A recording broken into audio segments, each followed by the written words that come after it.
오늘 하나님께서 우리에게 주시는 말씀은 창세기 1장 26절로 28절 성경 2쪽이 되겠습니다. 창세기 1장 26절부터 28절 말씀입니다. 여러분 이 말씀 찾아서 여러분 의자 앞에 놓으시고 다 함께 일어서서 겸손하게 하나님의 말씀을 아멘으로 받겠습니다. 제가 봉독하겠습니다.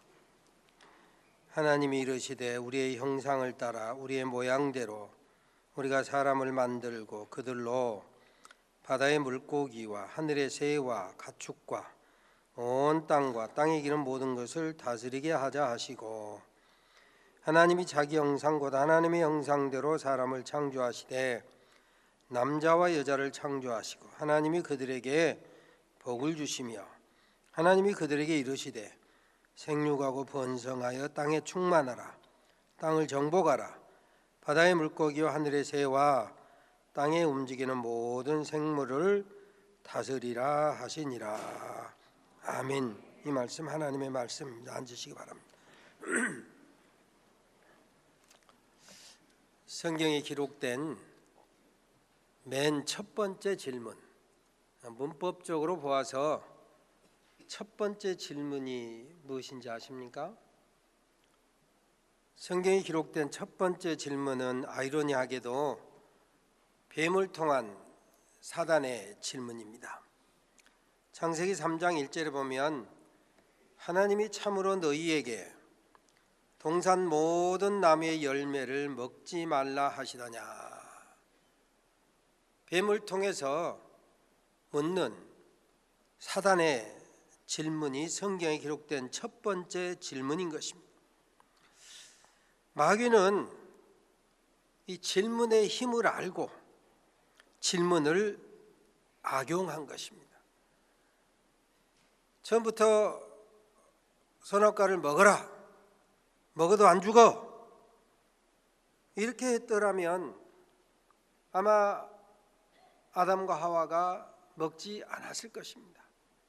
그런데 마귀는 질문을 통해서 아담과 하와를 헷갈리게 만든 것입니다. 그러면 하나님께서 물으시는 첫 번째 질문은 무엇입니까? 선악과 사건 이후에 아담이 벗은 줄 알고 나무 사이에 숨었을 때 아담아 네가 어디 있느냐 하고 물으십니다. 예 하나님, 제가 벗었으므로 두려워 숨었나이다. 그리 대답하니까 누가 너의 벗었음을 네게 고하였느냐? 내가 너더러 먹지 말라 명한 그 나무의 열매를 네가 먹었느냐? 하고 선악과에 관련된 질문을 계속하고 있는 것을 볼 수가 있습니다. 우리가 잘 아는 대로 사단은 타락한 천사입니다. 하나님처럼 데려다가 쫓겨난 존재가 사단입니다. 그런데 이 사단이 오늘 우리에게 나타나고 우리에게 활동하고 우리에게 역사할 때는 사단이 사단의 모습처럼 뭐 어떤 사람이 생각하는 것처럼 뿔 달린 도깨비처럼 나타나는 것이 아니고 광명의 천사로 가장하여 나타난다 그랬어요. 그리스도의 사도처럼 가장하여 나타난다 그랬어요. 의의 일꾼처럼 가장하여 나타난다. 사람을 미혹할 때 이처럼 광명의 천사처럼 그리스도의 사도처럼 의의 일꾼처럼 나타나서 당장이라도 천국으로 쏙 인도해 줄 것처럼 사이비 이단의 모습들이 대개 이러하지 않습니까? 사단에게 넘어가면 금방이라도 하나님처럼 되고 세상 온갖 축복을 다 누릴 수 있는 것처럼 미혹을 합니다. 사단이 아담과 하와를 처음 미혹할 때도 처음부터 이 선악과 먹어, 안 먹으면 너 죽인다, 만약에 이렇게 공갈 협박했더라면 아마 아담이 거세게 저항하고 안 먹었을 수도 있을 것입니다. 그런데 사단은 유혹의 명수답게, 유혹의 전문가답게 질문을 하는 것입니다. 하나님이 참으로 너희에게 동산 모든 나무의 열매를 먹지 말라 하시더냐 하고 질문하는 것. 사단은 이 질문을 통해서 하나님의 말씀을 비틀어요. 하나님의 말씀의 논점을 흐리게 해요. 그러면서 아담과 하와의 그 정신 상태가 약간 흐려진 가운데 너희가 이 선악과를 먹으면 하나님같이 되는 거야. 그리고 이 사단의 미혹을 받고 선악과를 바라본즉 먹음직스럽고 보암직스럽고 지혜롭게 할 만큼 탐스럽게 보여서 덥석 따먹었다. 그리고 자기와 함께한 남편에게도 주매 그도 먹은지라. 사단은 유혹을 하고 나서 유혹을 할 때는 하나님은 사랑의 하나님이야. 사랑의 하나님, 자비하신 하나님께서 네가 뭐 그런 죄 좀 지었다고 그래서 너 심판하시겠냐? 다 용서해. 유혹하기 전에는 그렇게 속삭입니다. 그 유혹에 넘어간 다음에는 하나님은 심판의 하나님이야. 절대로 그가 유혹당한 다음에는 심판하고 저주한다고 말하지 하나님이 다 용서할까 이렇게 말하지 않습니다. 하나님께서도 아담이 여호와의 낯을 나무 사이에 숨었을 때 못 찾아서 아담아 네가 어디 있느냐 이렇게 물으셨을까요? 시편에 기록된 것처럼 하나님은 우리의 일거수일투족을 다 아신다. 어디로 가는지, 어디로 다니는지, 어디로 들어가는지, 무슨 말을 하는지, 마음속에 어떤 생각을 품는지조차 다 아신다 그랬어요. 감찰하여 아신다. 현미경으로 들여다보듯 아신다 그랬어요. 하늘에 올라가도 거기 계시고 바다 끝에 가서 자리를 펼지라도 거기 계시고 음부의 자리를 내릴지라도 땅 끝에 있어도 다 아신다 그랬어요. 다 아시는 하나님께서 왜 아담아 네가 어디 있느냐 하고 물으실까요? 누가 네가 벗었다고 네게 알렸느냐 하고 물으실까요? 내가 네게 먹지 말라 나무 열매를 네가 먹었느냐 하고 왜 물으실까요? 다 아시면서 왜 물으시냐 이겁니다. 아담과 하와로 하여금 스스로 한 일을 돌아보게 하는 거예요. 죄와 불순종이 얼마나 부끄럽고 수치스러운가를 알게 하시는 거예요. 질문을 통해서 문제의 핵심을 파악하고 같은 실수 죄악을 범치 말라고 경계하시는 거예요. 우리 복음서에도 보면 예수님께서 나 환자가 다윗의 자손 예수여 우리를 불쌍히 여기소서 하고 소리칠 때에 네가 원하는 것이 무엇이냐? 아니 나 환자가 원하는 것, 나병 낫는 것 뻔한데 왜 질문하실까요? 질문을 통해서 그의 소원을 기도 제목을 보다 분명케 확실하게 해주시는 것입니다. 질문의 비밀이라고 하는 재미있는 책이 있습니다. 일본의 컨설턴트 노구치 요시야키라고 하는 사람이 쓴 재미있는 책인데요. 컨설턴트 이것저것 상담해주고 자문하는 사람 각 분야에서 혹은 카운슬러, 멘토, 딜러, 의사 등 상대방이 안고 있는 문제나 고민이나 병이나 소망사항을 잘 파악하기 위해서는 질문을 잘해야 된다. 질문을 잘해야 그 분야의 최고가 될 수 있다.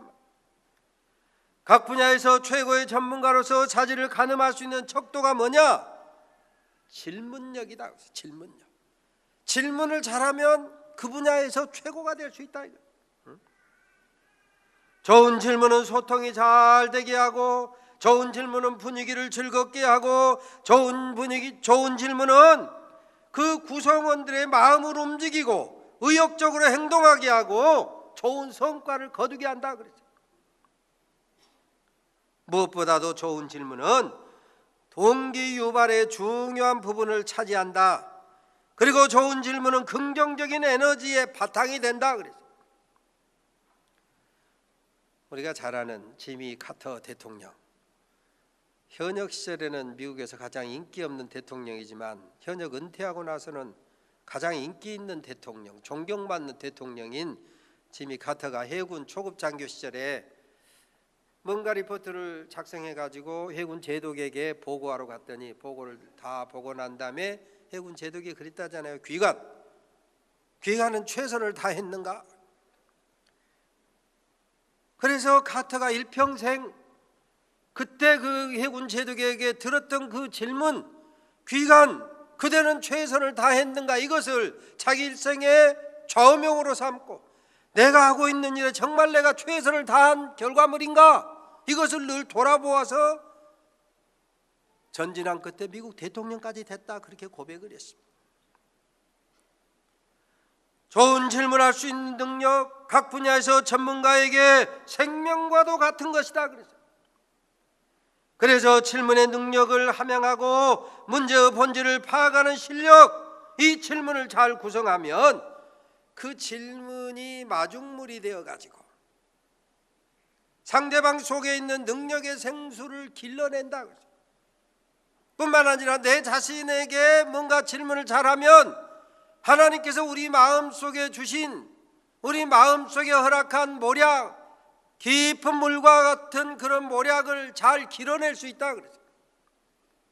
잠언 20장 5절에 보면 명철한 사람은 하나님께서 우리에게 주신 마음속에 깊은 모략, 깊은 생과 같은 그 모략을 명철한 사람은 잘 길어낸다. 길어내, 끄집어낸다. 어리석은 사람은 하나님 주신 모략을 쓰지 못하고 사장시켜버려요. 그냥 묻어버려요. 악하고 게으른 종의 삶을 살 수밖에 없다 이것입니다. 그러나 지혜로운 사람은 하나님이 우리에게 주신 모략, 능력, 축복, 은사, 이런 걸 잘 끄집어내서 쓴다 이거예요. 교육학에서 여러 가지 교육 방법이 있는데 아직도 이제 많은 사람들이 이야기하는 것 중에 하나가 옛날 소크라테스 철학자 소크라테스의 삼파법을 이야기해요. 삼파라고 하는 것은 요즘으로 말하면 조사논, 그러니까 산부인과 의사 정도 되는 사람 아닙니까? 이 삼파라고 그러는데 왜 삼파법이라고 하냐? 물론 질문을 통해서 그 사람 속에 있는 능력, 이것을 끄집어낸다라고 하는 의미에서 삼파법이지만 소크라테스 어머니가 삼파였대요. 그래서 삼파로서 산모가 아이를 낳는데 어떻게 잘 도와주는가, 이걸 보고 저렇게 아이를 쉽게 생명의 위협 없이 잘 낳을 수 있도록 도와주는 그런 어떤 교육법을 개발해서 그래서 삼파법이라고 하는.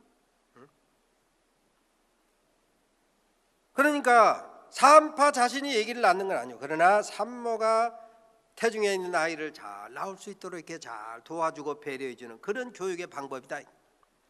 하나님은 예수 믿어, 그러니까 십자가 대속의 은혜로 구원받은 저와 여러분, 소위 그리스도인들, 하나님의 자녀들이 기왕이면 각 분야의 전문가가 되기를 원하셔요. 우리가 세상에서도요, 어떤 사람들이 일하다가 벌벌 떨거나 뭔가 자꾸 실수하면 하는 말이 있잖아요. 왜 그래? 아마추어처럼. 얼마든지 잘할 수 있는데 왜 그렇게 아마추어처럼 절절매냐 이거예요. 마찬가지입니다. 하나님도 저와 여러분을 예수 십자가 대속의 은혜로 구원해 주시고 구원받은 저와 여러분이 프로 신앙인으로 살기를 원하시는 거예요. 환경이나 조건, 컨디션 이런 거 좋고 나쁨에 상관없이 끈질기고 변함없이 신앙을 잘 유지하며 살아가기를 원하신다 이거. 잠언 22장 29절에 보면 네가 자기의 일에 능숙한 사람을 보았느냐. 이러한 사람은, 즉 능숙한 사람은, 자기 일에 근실한 사람은 왕 앞에 설 것이요 전한 자 앞에 서지 아니하리라. 그러니까 우리 프로 크리스찬들은 은혜 받는데도 능숙하고 내 안에 주신 하나님의 능력 축복을 발휘하는데도 능숙해서 왕 앞에 서고 왕과 같은 대접을 받고 또 하나님 앞에 바로 서고 이 말이에요. 그래서 은혜 받는데 능숙하고 여호와 하나님 은혜와 능력과 축복을 바라보는 여호와를 앙망하는데도 능숙하라 이거. 이사야 40장에 보면 이사야가 그렇게 이렇게 외치지 않았습니까? 야곱아, 네가 어찌하여 말하며 이스라엘아, 네가 어찌하여 이르기를 내 사정은 여호와께 숨겨졌으며 나의 원통한 것은, 내가 송사하는 것은 내 하나님에게서 수리하심을 해결함을 받지 못한다 하느냐. 너는 알지 못하였느냐, 듣지 못하였느냐. 영원하신 하나님 여호와 땅 끝까지 창조하신 자는 피곤치 아니하시며 곤비치 아니하시며 능력이 한이 없으시며 피곤한 자에게 능력을 주시며 무능한 자에게는 힘을 더하시나니 소년이라도 피곤하며 곤비하며 장정이라도 넘어지며 자빠지되 오직 여호와를 앙망하는 자는 새 힘을 얻으리니. 독수리가 날개치며 올라간 끝 들 것이요 다른 박질하여도 곤비치 아니하겠고 걸어가도 피곤치 아니하리로다. 그렇습니다. 하나님은 예수 십자가 대속의 은혜로 구원받은 저와 여러분이 은혜 받는 일에 능숙하고 일마다 때마다 넘어지고 자빠져도 여호와 하나님을 앙망하는데 능숙하기를 원하시는 것을 믿으시기를 바랍니다. 그래서 시인은 시편 42편에 보면 내 영혼아 네가 어찌하여 내 속에서 낭망하며 내 속에서 불안해하는고 너는 하나님을 바라라. 낭망이 되고 불안하고 넘어지고 자빠져서 피곤할 때마다 하나님을 바라라. 그렇죠. 하나님을.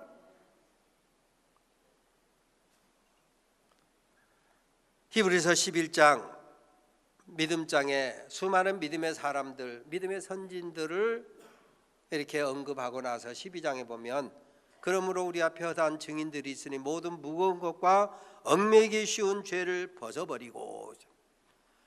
프로크리스찬 신앙의 전문가가 된 저와 여러분은 은혜 받는 일에 능숙할 뿐만 아니라 모든 무거운 것과 얽매이기 쉬운 죄를 벗어버리고, 모든 무거운 것과 얽매이기 쉬운 죄를 벗어버리고, 그렇습니다. 무거운 것, 얽매이긴 죄를 벗어버려야 돼. 벗어버리고.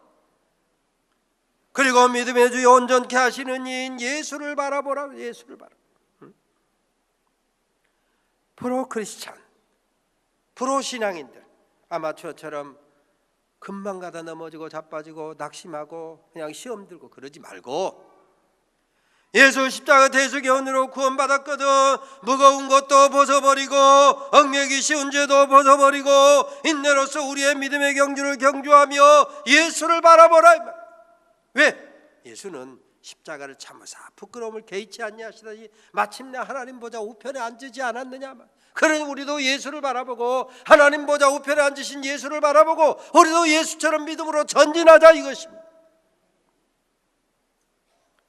누가복음 10장에 보면 율법사가 예수님에게 질문합니다. 물론 시험하는 질문이요. 내가 무엇을 하여야 영생을 얻으리까? 그때 예수께서 다시 질문으로 대답합니다. 율법에 무엇이라 기록되어 있으며 네가 어떻게 읽느냐? 하나님의 말씀인 성경에 무엇이라 기록되어 있으며 네가 그 성경을 어떻게 읽느냐? 질문을 통해서 그 사람이 성경을 어떻게 읽어야 될 것인가를 가르쳐 주는 거예요. 기록된 것을 읽는 태도, 기록된 것을 읽는 마음, 그게 중요하다. 누가복음 8장에도 보면 너희가 어떻게 듣는가 스스로 상가라.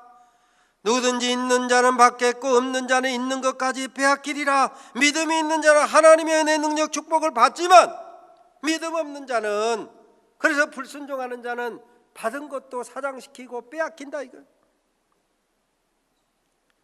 주님 말씀하신 것처럼 눈은 몸에 등불이니 내 눈이 성하면 내 온몸이 밝을 것이요, 말씀하신 것처럼 주님의 눈으로 보고 주님의 귀로 들으면 우리가 축복 인생, 밝은 인생 살아갈 수 있다 이거예요. 근데 반대로 주님의 눈으로 보지 아니하고 내 감정에 따라서 내 욕심에 따라서 보고 들으면 내 눈이 어두우면 내 온몸이 어두울 것이니, 어두울 것이니. 정신의학자 칼 메닝거는 태도는 사실보다 중요하다. 태도는 사실보다 중요하다. 사실, 예를 들어서 저와 여러분이 우리 주변에 어쩔 수 없이 조성되는 환경이라고 하는 사실이 있지 않겠습니까? 근데 그 사실보다 더 중요한 것이 태도다 이거. 내가 어떻게 받아들이느냐, 어떻게 수용하느냐, 어떻게 해석하느냐. 태도가 사실보다 더 중요하다고. 그런데 이미 사실은 성경이 말씀해요. 대저 마음의 생각이 어떠하면 그 위인도 그러한 이루어진 결정적인 변화시킬 수 없는 환경에 대해서, 사실에 대해서 우리가 어떻게 마음으로 받아들이느냐, 어떻게 해석하느냐, 이것에 따라서 사람 됨됨이가 달라진다 이거. 똑같이 기록된 말씀 속에서도 우리가 어떻게 읽고 어떻게 듣느냐에 따라서 생명을 얻기도 하고 사망에 빠지기도 하고 복을 받기도 하고 저주를 받기도 한다 이거예요. 예를 들면 빌립보서 1장에 사도 바울이 형제들아 나는 나의 당한 일이 복음의 진보가 된 줄로 너희가 알기를 원하노라. 내가 당한 일이 뭡니까? 사도 바울이 지금 빌립보에서 복음을 전하다 감옥에 갇혔어요. 감옥에 갇혔으면 감옥에 갇혔다고는 사실에 매몰되면 아이고 이제 복음은 끝났네.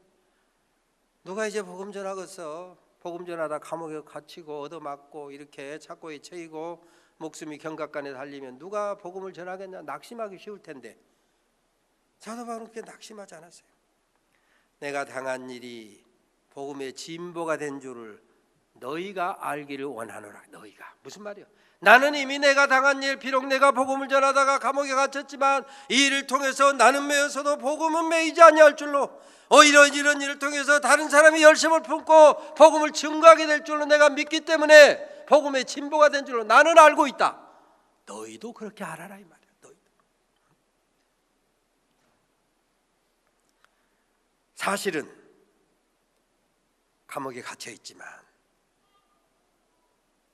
태도, 감옥에 갇혀 있다고는 그 사실에 대한 반응, 즉 태도는 내가 비록 감옥에 갇혔어도 복음의 진보가 이루어질 거야. 하나님이 소위 합력해서 선을 이루실 거야. 이렇게 믿는 거예요. 시편 37편 23, 4절에도 보면 여호와께서 사람의 걸음을 정하시고 그 길을 기뻐하시나니 저는 넘어지나 아주 엎드러지지 아니하면 여호와께서 그 손으로 붙드심이로다. 사람의 걸음을 정하셨어요. 이것은 정해진 일이에요. 넘어졌다고는 사실 이것도 사실 정해진 일입니다. 그런데 문제는 그 태도, 넘어진 일에 대해서 내가 어떻게 수용하느냐, 받아들이는 태도, 이게 중요하다 이것입니다. 하나님이 내가 비록 자빠졌어도 넘어졌어도 하나님의 능력의 손으로 나를 지금 붙들고 계신다. 이 믿는 태도가 중요하다. 여호와께서 나를 붙들고 계시니 합력해서 손을 이룰 줄로 믿으니 하나님이 기뻐하시니 나도 기뻐하며 자빠진 길을, 넘어진 길을 믿음으로 오히려 극복하고 달려갈 수 있다 이것입니다. 오늘 본문에 보면 하나님께서 창세기 1장에 천지 창조하시고 마지막 인간 창조하신 인간 창조를 묘사하고 있습니다. 하나님께서 말씀하지 않습니까? 우리의 형상을 따라 우리의 모양대로 사람을 만들되 남자와 여자를 만들고 그들에게 복을 주시며 생육하고 번성하고 충만하고 정복하고 다스려라. 긍정문으로 기록된 이 말씀을 하나님 편에서 질문하자면 어떻게 할 수 있겠습니까? 김용자 권사야, 네 속에 있는 하나님의 형상이 무엇이냐 하고 지금 묻는 거예요. 박은자 권사야, 네 남편 속에 있는 하나님의 형상이 무엇이냐고 묻는 거예요. 긍정문으로 써졌지만 이걸 하나님의 질문으로 바꾸면 강성남 집사야, 네 속에 있는 하나님의 형상이 뭐냐? 내가 너에게 준 은혜와 능력과 축복, 재능이 뭐냐? 물으시는 거예요. 우리 사랑하는 중등부 고등부 학생들에게도 지금 하나님 물으시는 거예요. 암개야, 예찬아, 네 속에 있는 하나님의 형상이 뭐냐? 이 하나님의 형상, 하나님의 능력, 하나님의 축복을 잘 찾아서 선용해라, 발전시켜라, 신장시켜라 이거예요. 그렇습니다. 지금 당장에 보면 아이고 나는 머리도 샤프하지 못한 것 같고 인물도 별로인 것 같고 성질머리도 별로 안 좋을 것 같은데 내 속에 뭔 하나님의 형상이 있다고 그랴, 이렇게 생각할 수 있어요. 그런데 그럼에도 불구하고 하나님께서 말씀하잖아요. 하나님의 형상으로 저와 여러분을 만드신 줄로 믿으시기를 바랍니다. 그건 인물하고 상관없어요. 돈이나 지위나 명예나 학식과도 상관이 없어요. 하나님의 형상대로 내가 만들어졌기 때문에 세상에서 말하면 MVP다 이거요. 최고로 귀한 존재다 이것입니다. 우리 인간의 존엄은 우리의 쓸모하고 상관이 없이 하나님의 형상에서 출발합니다. 그러니 누가 뭐라 해도 나는 소중한 존재임을 믿으시기를 주의 이름으로 축원합니다. 내 모습 속에 지금 내가 찾아내지 못했을 뿐이요, 그러나 하나님께서 내 안에 집어넣어 주신 하나님의 형상이 있거늘 그 나를 어찌 내가 스스로 우습게 볼 수 있겠느냐 이거예요. 인물이 좀 딸려도, 성질이 좀 못했어도, 병이 좀 들었어도 내 안에 하나님의 형상을 간직한 보배의 인생임을 믿으시기를 바랍니다. 자기 존재에 대한 자긍심이 없는 인생은 늘 자기를 수치스럽게 생각해요. 자격지심을 가지고 자학을 합니다. 그거 영혼의 질병입니다. 하나님이 이미 나를 보배의 인생이라고, 하나님의 형상 닮은 소중한 존재라고 명확하게 말씀해 주셨는데 그 말씀 못 믿는 불신, 교만이요, 회개해야 될 줄로 믿습니다.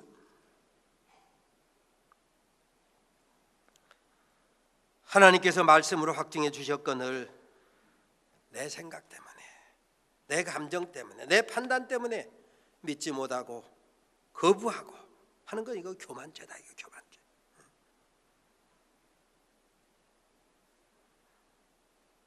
내 생각이나 판단이나 감정 기준에는 못 미쳐도 지금 내가 찾아내지 못했을 뿐 하나님이 나를 하나님의 형상으로 만드시고 내 안에 어디 속에 싹 잘 집어넣으셨음을 믿고 살아야 될 줄로 믿으시기를 바랍니다.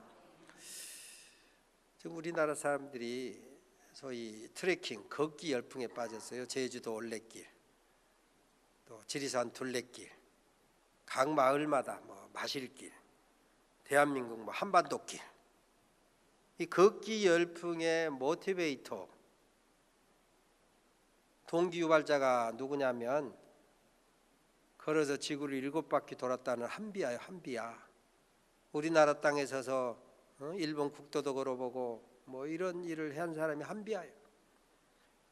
이 사람이 지구를 7바퀴 돌고 한반도 땅을 걸어보고 이제 세계 여러 전쟁터 전에 난민들을 돕는 구호 활동을 하고 또 나이가 들어서 미국, 캐나다, 중국 유학 가서 공부를 해보면서 내가 가장 어려운 일이 뭐냐라고 다른 사람들이 물어볼 때 뭐라고 했느냐면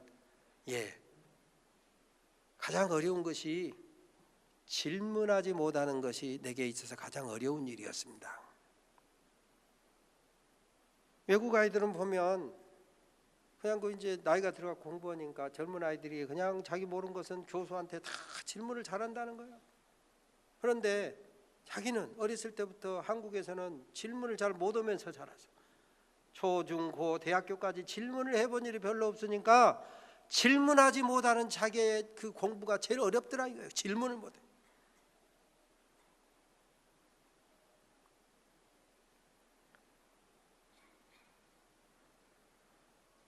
그래서 우리가 하나님의 말씀 성경을 읽으면서도 긍정문으로 기록된 말씀 속에서 질문으로 읽어보는 힘을 길러야 돼.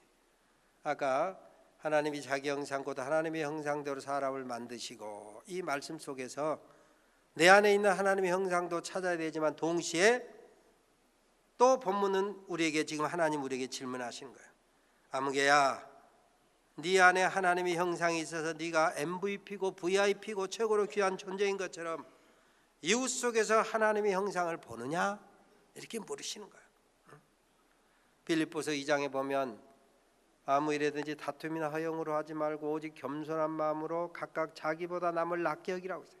그러니까 내 안에 하나님의 형상이 있는 것처럼 내 남편의 모습 속에도 하나님의 형상이 있고 내 아내의 모습 속에도 하나님의 형상이 있고 내 아들, 딸의 모습 속에도 하나님의 형상이 있고 함께 예배하는 교우의 형상 속에 모습 속에도 하나님의 형상이 있고 동네에 함께 사는 사람, 직장의 동료 속에서도 못마땅한 사람 모습 속에도 하나님의 형상이 있다. 이것을 네가 찾았느냐? 찾고 있느냐? 하고 물으시는 거예요. 뭔가 좀 부족해 보이는 약한 자 속에서도 그리스도께서 위하여 죽은 형제라라고 하는 사실을 네가 믿고 하나님의 형상을 찾아보고 있느냐? 고린도후서 4장에 보면 하나님의 영광을 아는 빛을 우리 마음에 비춰주셨으므로 우리가 이 보배를 질그릇에 가졌다고 했어요. 그러니까 그리스도 예수 안에 있는 하나님의 형상을 아는 빛을 우리 마음에 비추임 받았으니 내가 보배 인생이다, 소중한 존재다. 이거. 그런 것처럼 내가 보배 인생, 소중한 인생인 것처럼 함께 살고 있는, 함께 예배하고 있는 이 사람의 모습 속에서도 그 보배를 찾아 발견했느냐 물으신다 이거. 고린도후서 10장에 보면 누구든지 자기가 그리스도께 속한 사람이라고 확신한다면 자기가 그리스도께 속한 사람인 것 같이 우리도 그리스도께 속한 사람이라고 명심해야 할 것입니다 하고 새번역은 그렇게 번역하고 있습니다. 오늘 하나님께서 우리에게 물으십니다. 아무개야, 네 속에 있는 하나님의 형상을 믿느냐? 찾았느냐? 그렇습니다. 내가 비록 아직 못 찾았어도 하나님이 그렇게 말씀하시니 내 안에 하나님의 형상이 있음을 믿으시기를 바랍니다. 뿐만 아니라 남편, 그야말로 말 그대로 남편, 맨 남편만 대하고 속상하게 하는 남편, 혹은 조금 못마땅해 보이는 아내, 심지어 양해차지 않는 자녀, 이웃, 동료 속에, 함께 예배하고 있는 성도 속에 하나님의 형상이 있음을 믿으시기를 바랍니다. 그래야 내가 존귀히 여겨줄 수 있어요. 이제 우리 민족 고유의 명절 2044년까지 이렇게 긴 연휴를 우리가 만날 수 없다고 이 연휴 추석 명절을 맞이했는데 온갖 언론에 보면 추석 명절에 스트레스 받는 것만 이야기하고 있습니다. 내 안에 하나님의 형상이 있는데 그 형제자매들이 조금 마음에 안 맞다고 그래서 그것 가지고 스트레스 받아가지고 코 빠져갖고 살아서야 되겠습니까? 저들이 조금 안 맞는 구석이 있어도 내 안에 하나님의 형성이 있으니 좀 넉넉하게 품어주고, 또 형제자매의 모습 속에 비록 조금 못 마땅한 구석이 있을지라도 저 사람 속에 하나님의 형상이 있으니 넉넉히 존경해주는 그런 복된 명절, 복된 삶을 살게 되시기를 주의 이름으로 축원합니다. 하나님의 형상대로 만드시고 네 안에 하나님의 형상이 있음을 찾아 발견했느냐? 내 이웃 속에 하나님의 형상이 있음을 시인하고 믿고 존경해 주느냐 물으시는데, 긍정적으로 믿고 긍정적으로 살아갈 수 있는 우리 모든 산돌의 가족들 되게 하옵소서. 예수님의 이름으로 기도 올리옵나이다. 아멘.